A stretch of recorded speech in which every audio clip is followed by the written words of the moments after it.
Hello fighters, welcome to mister reasoning channel. இந்த question எப்படி solve பண்ணலாம் பார்க்கலாமா? உங்களால் சால்வ் பண்ண முடியும்னு நீங்கள் நினச்சிங்கன்னா கண்டிப்பாக வீடியோ பாஸ் பண்ணிட்டு சால்வ் பண்ணுங்கள். அப்படி சால்வ் பண்ண முடியலனாலும் பரவாயில்ல, ப்ராக்டிஸ் பண்ணுங்கள், எக்ஸ்பீரியன்ஸை கெயின் பண்ணிங்க. அடுத்த வாட்டி கண்டிப்பாக உங்களால் சால்வ் பண்ண முடியும். இப்போ டேரெக்டாக எப்படி சால்வ் பண்ணுறதுன்னு பார்த்துருமா? இப்போ எக்ஸ் வந்து பார்த்தீங்கன்னா 346க்கு ரிலேட்டடாக இருக்குன்றாங்க. அதே மாதிரி 9 வந்து பார்த்தீங்கன்னா ஒய்க்கு ரிலேட்டடாக இருக்குன்னு சொல்கிறாங்க. ஸோ இப்போ ஜஸ்ட் யோசிச்சு பாருங்க. ஆப்ஷன் மூலியமாக தான் நம்ம போய் ஆகணும். அது நம்மளுக்கு தெரிஞ்ச கதை தான். ஸோ ஒவ்வொரு ஆப்ஷனாக பாருங்க என்னென்ன கொடுத்துருக்காங்கன்ட்டு.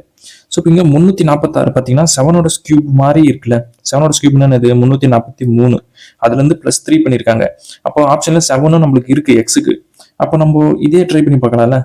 அதாவது ஸ்கியூப் பண்ணிட்டு +3 பண்றாங்க. அப்போ அதே மாதிரி 9 ஸ்கியூப் பண்ணா நம்மளுக்கு என்ன வரும் ஃபைட்டர்ஸ்? 729 +3 பண்ணுங்க 732. ஸோ 732 தான் இங்கேயும் கொடுத்துருக்காங்க. ஸோ அப்போ நம்ம டேரெக்டாக ஆப்ஷன் 3 செலக்ட் பண்ணிட்டு போயிட்டே இருக்கலாம். வேற எதுவுமே நீங்கள் பண்ண வேண்டிய அவசியம் இல்லை. ஸோ ஒரு சில டைம் இந்த மாதிரி ஸ்கியூப் லாஜிக்கோ இல்லை ஸ்கொயர் லாஜிக்கோ வரும். அந்த டைமில் நீங்கள் டேரெக்டாக அந்த ஆப்ஷனை செலக்ட் பண்ணுற மாதிரி இருக்கும். மற்றபடிலாம் பார்த்தீங்கன்னா டிஃபரன்ஸ்லாம் வந்துருச்சுன்னு சொன்னாங்கன்னா எல்லா ஆப்ஷனும் நீங்கள் ட்ரை பண்ணி தான் பார்க்கணும். வேற ஆப்ஷனே கிடையாது. ஓகேங்களா? இந்த மாதிரி வீடியோஸ் நீங்கள் ரெகுலராக பார்க்கணும்னு நினச்சிங்கன்னா நம்ம சேனலை கண்டிப்பாக சப்ஸ்கிரைப் பண்ணுங்கள். நெக்ஸ்ட் வீடியோவில் சந்திப்போம்.